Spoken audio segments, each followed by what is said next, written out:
Get that started.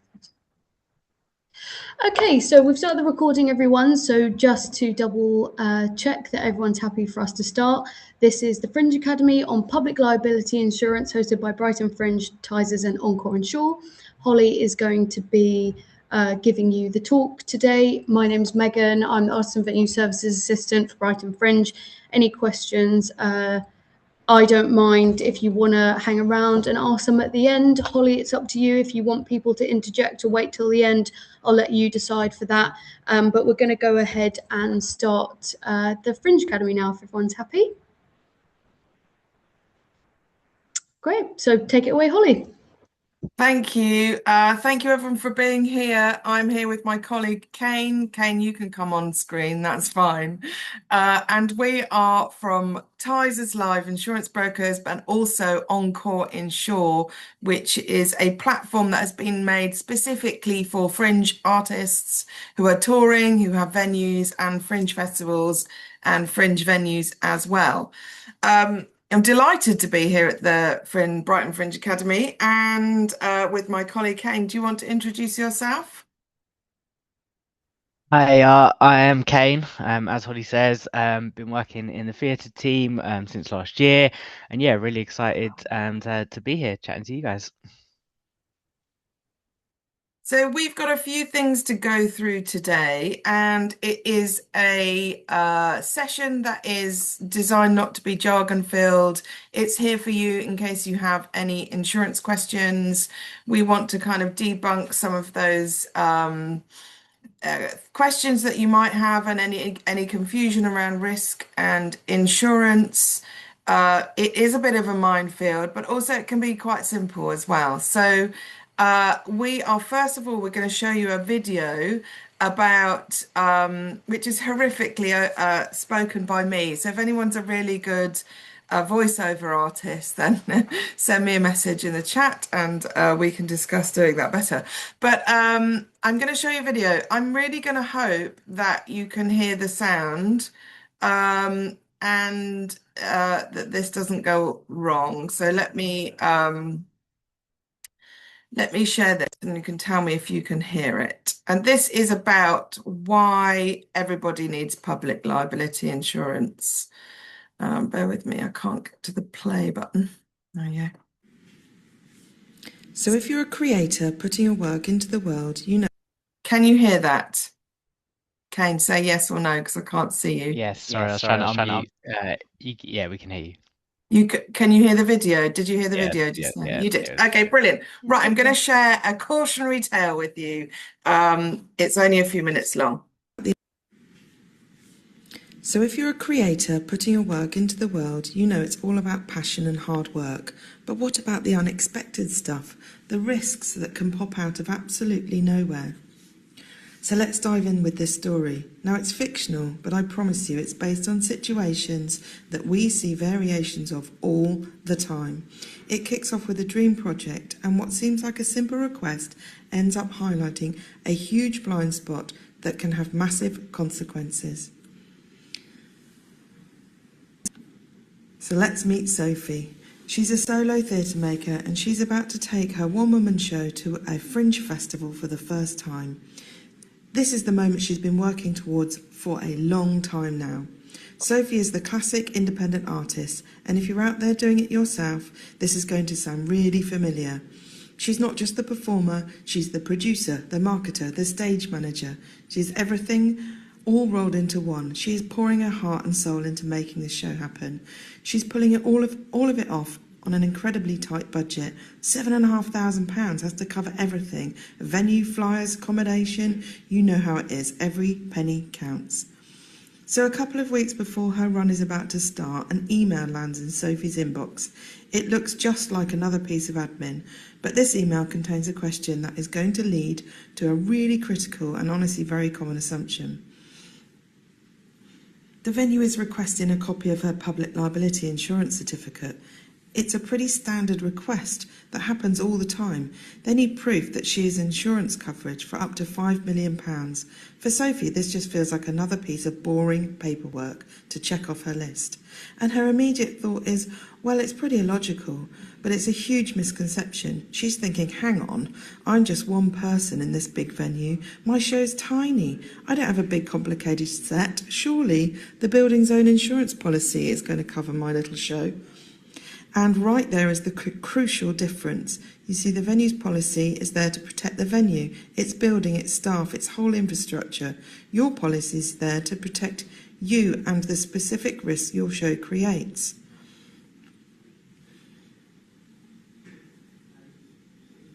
So thankfully, Sophie does get the insurance sorted. And now, let's fast forward. We're mid-run, the show is going great, the audience is loving it, and then a seemingly harmless event, everyday prop, is about to change everything. It's a simple chain of events, but it spirals in an instant. Sophie has a small wooden box she stands on during the show. We're not talking about pyrotechnics or some dangerous stunt. It's just a box, but during one performance it shifts, it collapses just enough, and an audience member stumbles as they're moving past it. They fall and they fracture their wrist. The show stops and an ambulance is called, and a totally normal night at the Fringe suddenly becomes very serious. So the immediate drama of the incident is over. But for Sophie, the real consequences are just about to begin. 2 weeks later, she gets an email, and it's not from a reviewer or a fan, it's a solicitor. Turns out the injured audience member is self-employed. That broken wrist means they can't work for 6 weeks, so the solicitor's letter isn't just making a claim for the injury itself, but for 6 weeks of lost income, plus all the legal costs that go with it. All of a sudden, we're talking about a claim that could easily run into tens of thousands of pounds, especially once you start adding up the legal fees. For an independent artist on a £7,500 budget, this is potentially life-altering and a career-ending number. And here is the crucial point. Sophie is now standing at a fork in the roads. She's facing two completely different futures, one which becomes her reality. Well, it all comes down to that one little decision she made about the insurance email weeks before. One path, she's totally exposed personally and facing potential fees, but on the other path, she's professionally protected and her career can actually continue. So let's break down what exactly each of these two futures looks like for her. This is outcome A, no insurance and the nightmare scenario. Sophie is completely on her own. She has to find and pay for her own solicitor, handle all the back and forth, and face real possibility of going to court. And if she's found liable, she potentially has to pay out tens of thousands of pounds out of her own pocket. This is outcome B. She has insurance.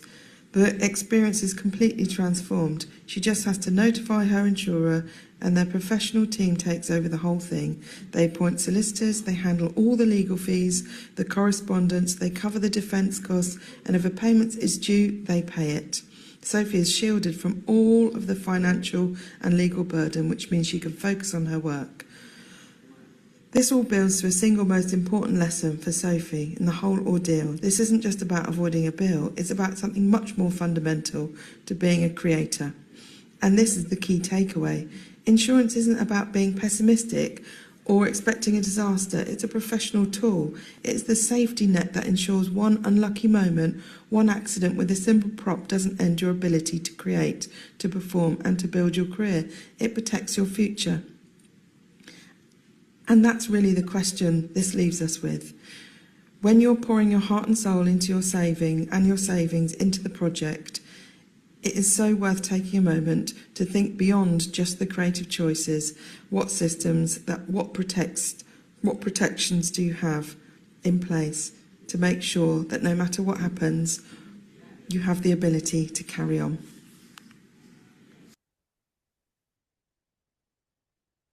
Thank you for listening to that. It's not meant to be a scary video, but we totally understand that insurance is something that you have to get There's no choice. And so we're trying to make it as easy as possible and as inexpensive as possible as well for you. So if that's raised any questions, then please do ask them. And it's something that you obviously will know about already. You are fringe artists. I don't know how often you perform or where, but these are kind of things that will come up in your mind.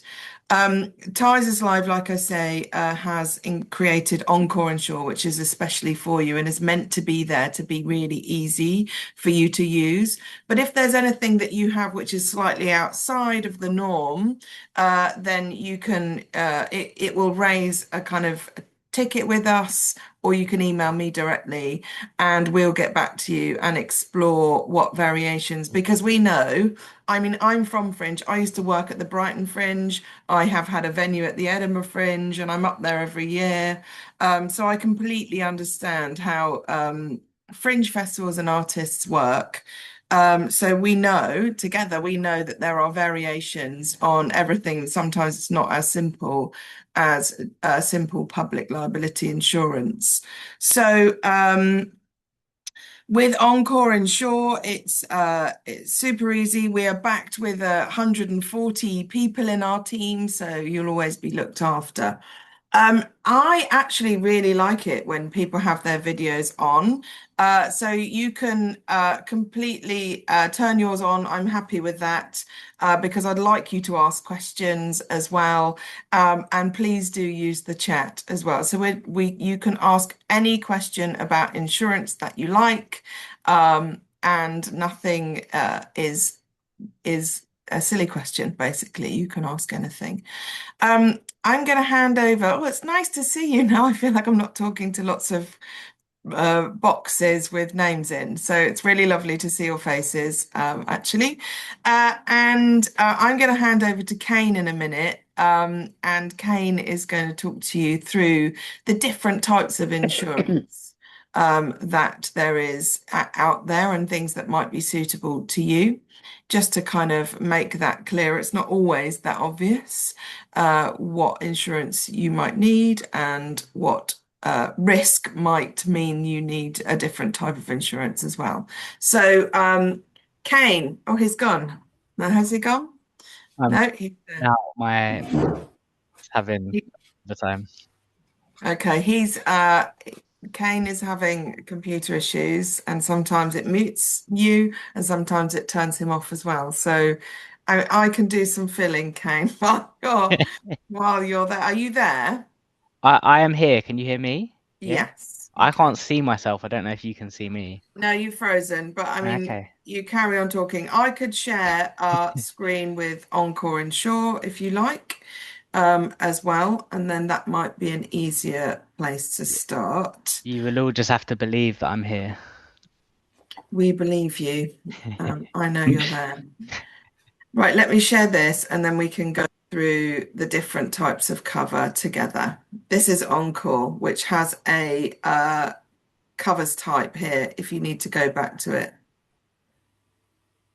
Kane, take it away. Yeah, perfect. So as Holly says, a lot of this is kind of explained on Encore Insure, but what I will quickly do is just run you through the covers that are offered, and then if you do have any other covers that need to be looking at, that we need to look at, we can always take a look at them for you. The main one that everyone's going to require or want is public liability. So that provides cover to any third party in respect of bodily injury or property damage occurring during the period of insurance as a result or connected to your business activities. So if anything happens where someone gets injured who's not related to the show, or if there's any property damage done, that is going to come out of your public liability. We generally find that it starts at 1 million. You can also cover 2 million, 5 million, or 10 million. Different venues will require different things. So it just depends on what the venue requires, what you need to cover. This, if you are purchasing on Encore Insure, is compulsory. So this one would be required. There's also employers liability. So that would be the next likeliest to be included. Now, that's a legal requirement if you have any employees, volunteers, or freelancers working under your direction. So if it's just you and on your own, you don't need that. If you've got anyone else with you, that's something that you probably need to cover. And what it will do is it provides cover to any bodily injury sustained by your employees or freelancers or volunteers, or fit in whatever name you want to give them here. Any injury that they sustain where they would blame.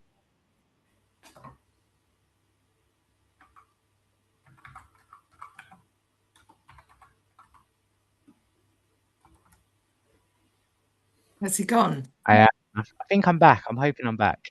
You're back. Okay, let me share again. This is a nightmare. Sorry, everyone. Yeah, so that was the employer's liability. This is pretty much always sold at 10 million. So the actual law is a minimum of 5 million, but insurance companies just tend to give 10 million as a standard. The next one that we see most likely on this type of policy is property damage. So that could cover damage, loss, theft to your theatrical property. So anything that you use, any props that you're using on stage, that can be covered. And again, we can pretty much do any amount that you'll need there.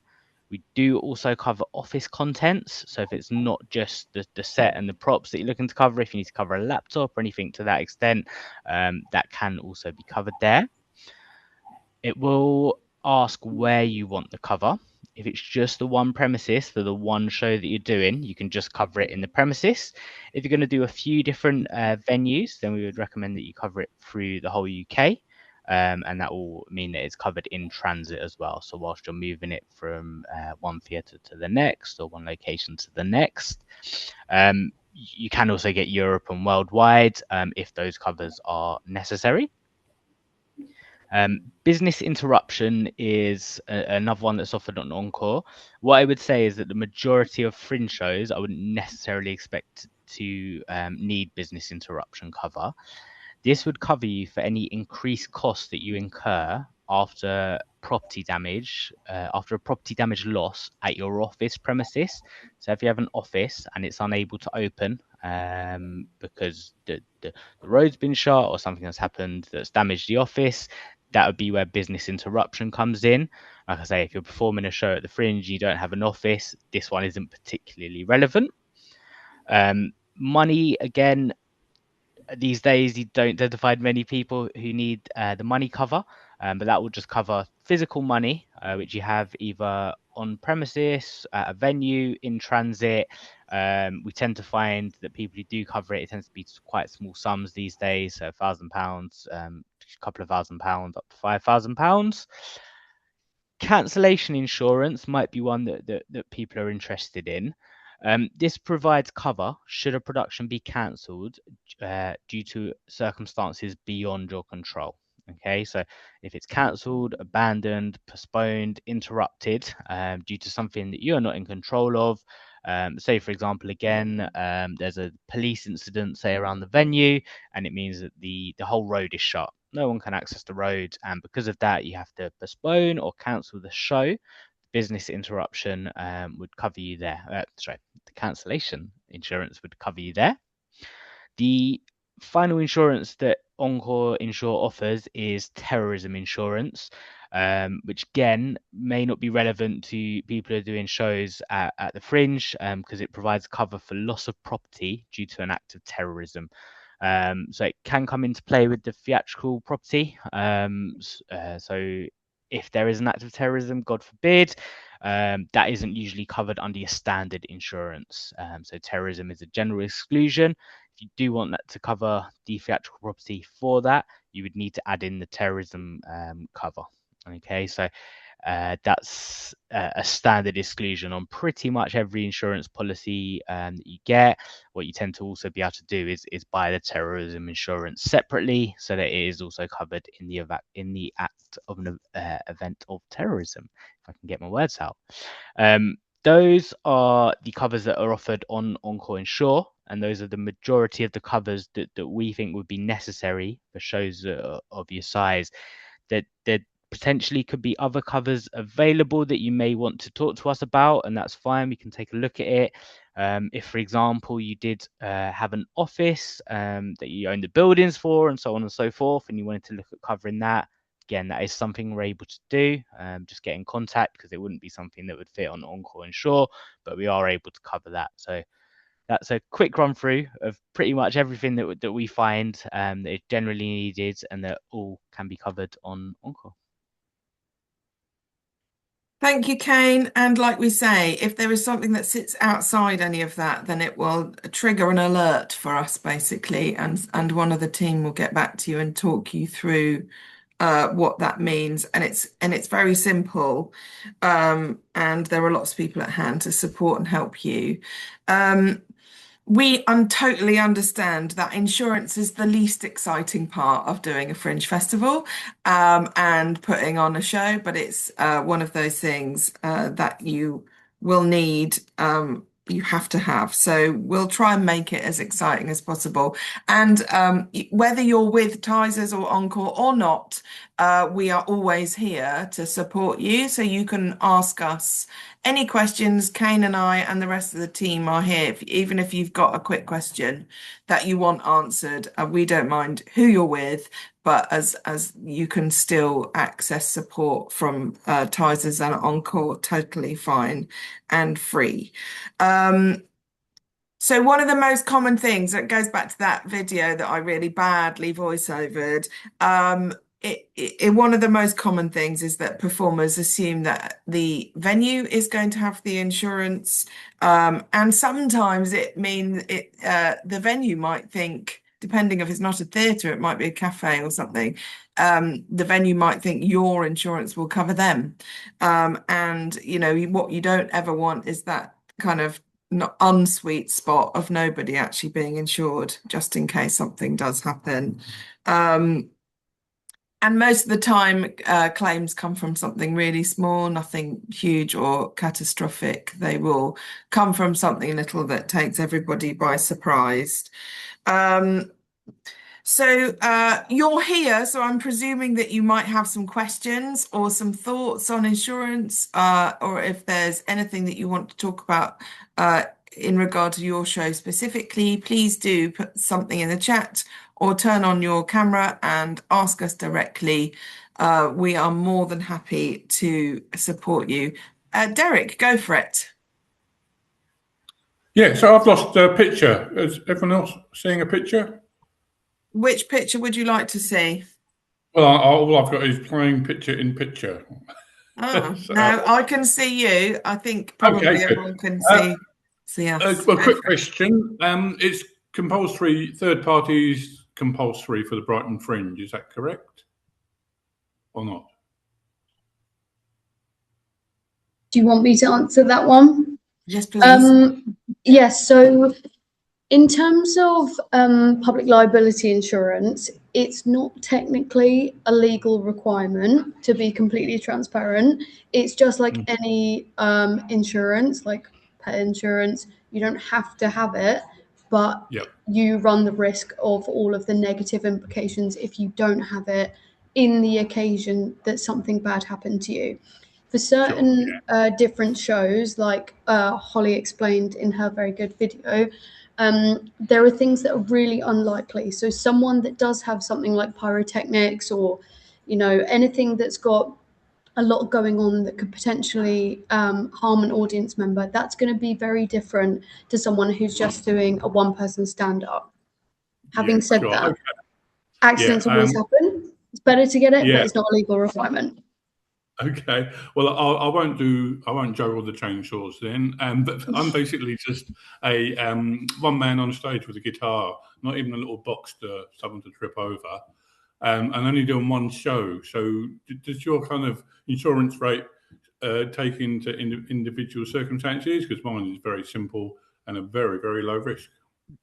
That's correct. So we could do the fact that it was just one show. That would be taken into account when it comes to pricing, everything like that. And like you say, the fact that it's very low risk. As an insurance broker, we love to hear that because it makes our job nice and easy. So that all gets taken into account, and you'll see that you probably end up with a quote that's very near. I'd imagine it's minimum premium, but it will be as pretty much as cheap as quotes get for that. So yeah, the low risk does go into one of the questions it asks on there is there any hazardous activities? Obviously for you it'll be a big no, just me and my guitar, and yeah, that fingers crossed should be nice and easy based on that. Lovely. So good. You have a sliding scale. Other people, for other fringes, it's like one size fits all. So I'm paying for, as I said, people setting fires. So like depending on how many days and how many shows and so on, the rates change.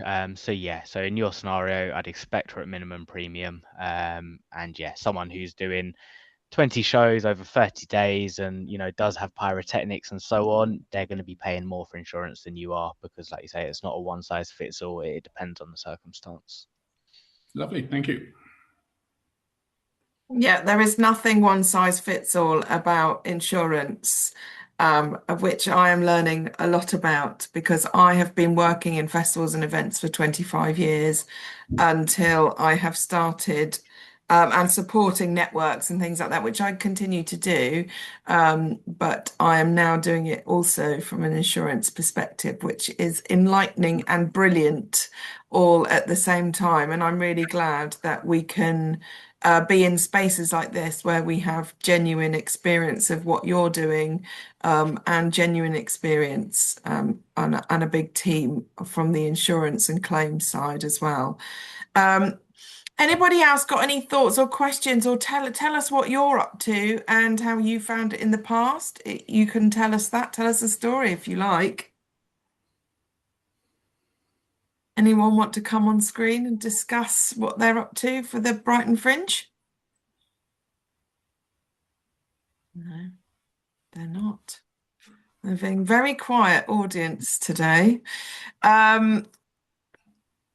They're all mesmerized by your voiceover. Thanks. John has to leave. That's no problem. Yeah. Thank you for coming, John. Thank you very much. Very helpful indeed. Really appreciate it. Oh, good. Well, please get in touch. In fact, before you go, let me put my email in. Oh yes, great. In the chat, and you can take it from there. And anyone who's watching this online, it's holly.lombardo, LOMBARDO at Tysers, which is not like the drink. It is TYSERS. So holly.lombardo at tysers.com. And it's there now in the chat for those who are here with us. So please feel free to get in touch at any point about insurance and anything that you need, basically. Thanks for coming, John. Has anyone else got any questions? Also, Brighton Fringe are here too, so you can ask them any questions about the festival and the run-up. Maybe you've got ticket questions, you've got other academy questions. You can ask us anything about anything you like, really. No. They are in the dark. They took your advice too easily and turned off the cameras. There you go, Derek's here. Thanks for your support, Derek. This is I'm based in Adelaide, but I'm travelling around the world. I'm rather retired. Cool. And I did the Edinburgh Fringe. I've done Adelaide Fringe, done Edinburgh Fringe 4 years ago, and this is my first Brighton Fringe. And I love Brighton. Welcome. Thank you. I'm from Portsmouth originally, so I know Brighton fairly well. But I've never spent more than a day there, so I'm looking forward. I've got 8 days I'm spending, so I'll do my one little show and then see lots of other shows. So I'm really looking forward to it. Where are you performing, Derek? Which venue? The with AOI. I'll have to look it up. AO Hostel. Is it AO Hostel with Laughing Horse? Yeah. Great. Laughing, with Terry and the crew. Alex. Yeah, and I I know the organisers from the Adelaide Fringes, so there'll be Great. a few Aussie comics Oh, there. Catch up with some British comics. I fantastic. I've been to Adelaide Fringe a few times, and it is absolutely beautiful out there. And I put another link in the chat there. It's worldfringe.com, which is my company as well. So I network 300 fringe festivals all around the world, as well as supporting you through your insurance needs. And there are 300 festivals there that you can all tour to. And we'll be talking about that again at some point. Farah, you have a question about insurance. What is considered an employee volunteer for the employment insurance? If you are making a show together as a group or a team, who would be considered? I assume there you're kind of suggesting it's a bit of a grey area, because in theory, if you're all making it together, who counts as the employees? From the insurance perspective, what we'd look at doing with that is if you almost use a trading name.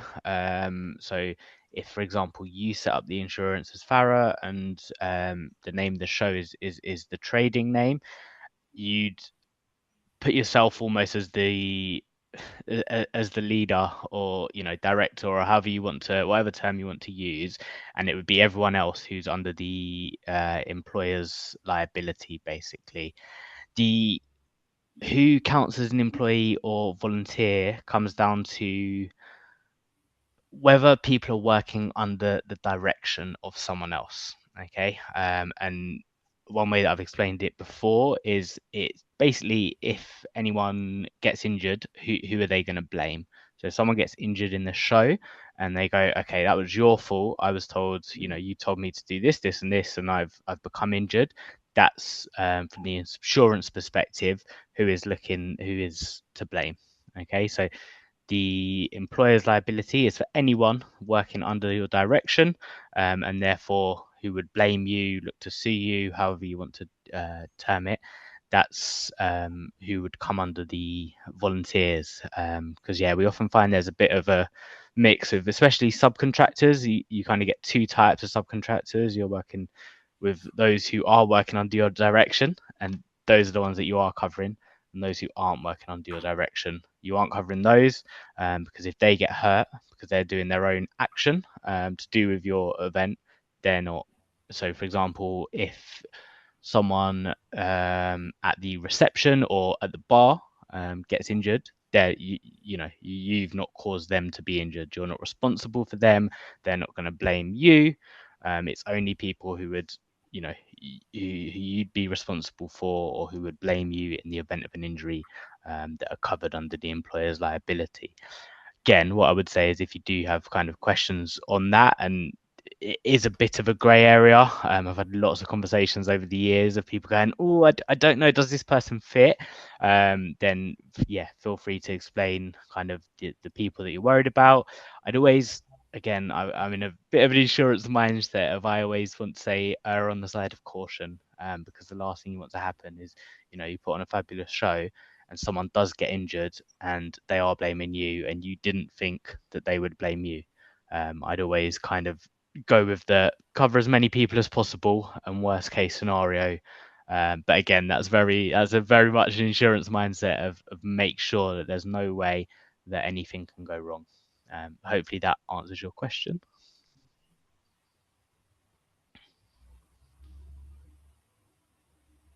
There's more questions. There's other points about selling tickets in which is totally fine. Let's brainstorm everything together. Selling tickets for your Friday afternoon show in the Brunswick, which is a great pub. And everyone should just go for lunch and then literally stay on and watch your show. So I would go for local businesses. And now I know, coming from the charity sector and the arts sector, going into a corporate environment, that they're always looking for something to do on a Friday afternoon, especially if they can call it team building. So go for that. I would find some local businesses if I were you. Friday afternoon is a splendid time to tempt them to not go back to work. Any more questions? Yeah, go for it. I was Colin. just. Oh, sorry. I was going to give some extra help to Jamin about the selling tickets, but I can do that first, then I'll jump in. Yeah, go for it. Go for it. No Do that. worries. So, with that, it would be a great idea to take advantage of any additional marketing opportunities that you might feel like was within your remit. So, selling tickets on a Friday is definitely a lot easier than selling tickets on a Wednesday afternoon, for example. A lot of people do actually finish work earlier on a Friday, so you've already got that to your advantage.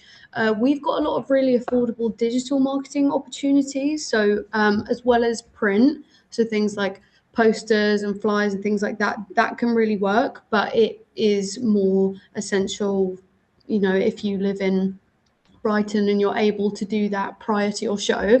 But digital marketing is really good because we have options like daily diary slots, which will give a pool of people information about the shows coming up the next day. So if people are looking for things that they want to do tomorrow, it will send them that email on the Thursday. We also have different event newsletters as well. So we've got like genre specific. So one specifically to whichever category you fall under, and we've got ones that go to the general pool as well. So they all differ in price if you're looking to have some extra marketing for selling tickets. I mean, that is my number one thing, is that you just need to publicize the hell out of your show. Any kind of print media, getting your face everywhere is actually more important than what your show is about, because it will pique people's interest if you are seen again and again and again. And by you, I mean your poster. So your imagery for your show and being able to get your show seen wherever and wherever by loads of different people, then you have the biggest reach. So any kind of avenue that you can go down, just repeat it as much as you can, and that will sell you the most tickets, because we've got a lot of people this Fringe. We've got over 800 shows, and everyone wants to try and see everything, but you've really got to stand out and get your show seen. That's the best way to do it. Oh, you're welcome. No problem. Sorry, Colin, you go. Oh no, thank you. That was very helpful. Don't know if I have a specific question, because I also haven't looked at all the links you've sent. But so basically my show, this is my first Brighton Fringe. I'm doing also a one-man show, playing 5 times in 2 different venues. And then I'm also considering, thinking about what venue allows to have some candles on stage. Besides that, the show is, because it's a bit of a ritual performance. So if you have any advice or suggestions of what type of insurance I would need. Yeah, so it again would be the public liability. So it is a bit of an added risk, obviously, having the candles for obvious reasons of what could go wrong there in terms of the property damage.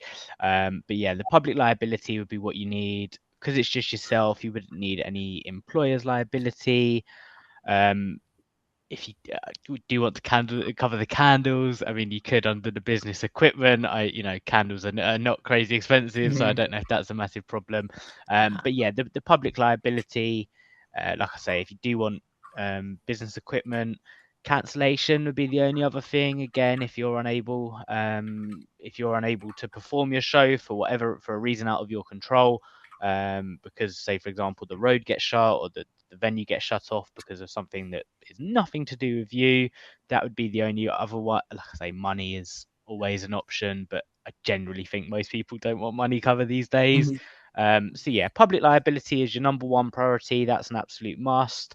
After that, like I say, the options are probably business equipment, cancellation, and money. But all of those are less important. The public liability would be a priority. Like I say, there is a tiny bit of extra risk just based on the candles. But yeah. All right, thank you. No worries. It's great you're allowed candles, because quite often you're made to use the plastic ones, aren't you? That Well, I'm still arguing about whether I'm allowed candles. It gives a better effect. Of course it does. You can think about the Sam Wanamaker Theatre and at the Globe Theatre in London. They are entirely lit by candles. So that they might have some advice for you on how to get around it with your venue. Any more questions? I've posted a couple more networks about touring in the chat, and one is the Circuit, which is a touring space for conversation, and that's about touring to fringe festivals, but also to studio theatres and rural touring schemes and all of that. So it's a cross-platform conversation. And also another one, which is the London Fringe as well, which in London there are 100 fringe venues, or actually nearly 200 fringe venues, and 6 fringe festivals, which is unprecedented around the world. There's more there than anywhere. So that is in very close reach to Brighton, obviously. So there's potential there if you're thinking about touring. Is there any more questions about insurance or anything else that you want to talk about? We are here to talk about all of it. Oh, good. Elalius has been useful. I am really pleased. Good. Good. And we will also post the video. I think it's very simple. So you probably don't need to watch it again, but you could share it, or you could share the networks, or indeed my email, which is in the chat, with anybody who's got questions on anything to do with risk insurance cover, whether you're with Tysers Live or Encore Insure or not. Like I say, we are here to support you because as a team, Kane and I are the fringe specialists, and we feel passionately about fringe, and we support lots of fringes as well. So we sponsor and support fringe festivals, and also the Stage Awards. We sponsored back in the Fringe Award. So we are passionate about grassroots and fringe as well. Oh, look, Colin's got in there with a question. I'd love to know how to get press and reviewers to come and see my show. Now that is a hard one. I mean, there might be Brighton Fringe official advice on this. I think you have to bribe them with lovely things and free tickets. If you want someone from London, you might even have to pay for them to come. I don't know, which they don't often leave London. But there are some other fringe reviewers, like Fringe Review are based in Brighton. Go for it, Brighton Fringe. Yes, so if you want reviewers to come and see your show, then as Holly said, you have to, put in the hard graft, unfortunately. Make sure to get a press release. That's a really good thing to have. Something to put together that you can easily send to people, the information about when your show is, where your show is, what it's about, nice and succinct, but a document to be able to send to people so that they know why they should come and see it, basically. We do have a press portal, so people can choose shows that they want to come and see and they want to come and review, but they have to request that. They have to sign up as a reviewer. So all of our shows that have opted in to have reviewers come and visit will be in the portal for reviewers to just look through. So if you want someone specifically to look for your show and to come and see it, then send them a press release, get their contact information. No, I don't have a list of reviewers' contact details, but in your registration form, there is a press and arts industry list that you can look through. That I believe is in, I want to say step 6. Find the link and put it in. There's not a link, unfortunately, because it's in your registration form. So it's in step 5. So arts, industry, and press. So go into your Eventatron form. So your registration form. It's step 5. So there's a press list and there's an arts industry list. That's what we've got available for you. So you can have a look through both of those. anyone that you want to contact. All that information's in there, but it is up to you to contact them yourselves. A lot of our reviewers are repeat from previous years, so as long as they've signed up to the press portal and that you've ticked that you want to have reviewers come and see your show, then you will be in that portal. So that's the best thing to do. Make sure you check that press list and the arts industry list. I'll just share my screen with you quickly so you can see what I'm looking at. So it's this one. So can you see here? We're in step 5, and it's press list, arts industry list. These are the two. Arts industry is more if you need someone to help with your show, but press list is the one that you're probably going to want to have a look at. So that is in your Adventure form, step 5. That's what we've got available, and get that press release ready, send it off. Can I add something really quick to that? Of course. I would say also make sure that you've got landscape and portrait, like kick-ass photos that aren't you on stage or not you performing, but something really kooky and cool that they want to print in their papers or wherever they do it. There's loads of Fringe bloggers as well. So like Google Fringe. In fact, with Fringe bloggers, I'll try and find someone. I'll put them on the London Fringe website or the Circuit website or both. I can make a page quite easily on those two and make a list. So if you want, I can do that. But there's loads of really influential Fringe Festival bloggers who might come and see your production, especially if you offer them bribes. Not that that is the only reason to come. Obviously, it's your show and your photos that draw them in. Okay, any more questions? Risk or not? We've gone for everything here. It's great. Really good. Well, in that case, we can finish early unless you sneak in another question. You're welcome to. It has been an absolute delight for us to be here. I love coming to Brighton Fringe Academy, and we will be down in Brighton as well, probably around the weekend of the Great Escape. We'll be there. So if you want to, again, Kane, why don't you put your email in the chat as well? Email either of us, and if you want us to come and see it, then we can, hopefully, but we'll be around for a couple of days mid-festival. My system is not working well enough for me to do that. Okay. If you don't mind adding mine in. Yeah, okay, no, I will. Tell me again. I can't remember. Oh, Bradley. There we go. Yeah, Can't remember how to spell it. Bradley at tizers.com. There we go. There's our email. So take a note of those, and yeah, we'll be down. But in the meantime, in the run up, if you have any questions about anything at all, obviously we are more than just insurance. We're here for advice. We're here for you, and thank you ever so much for having us. It's been a real delight, and we hopefully see you soon. Absolutely. Yeah, thank you so much, Holly, and thank you, Kane. Thank you everyone for coming today. As I said, this is going to be uploaded to the website with the details about what we spoke about today.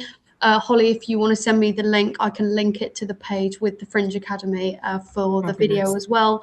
Thank you so much as well for offering your support for free for everyone as well. That's going to be really, really beneficial to everyone, because we get a lot of questions about PLI. So it's really send important. Them straight through. We're here I for absolutely will do.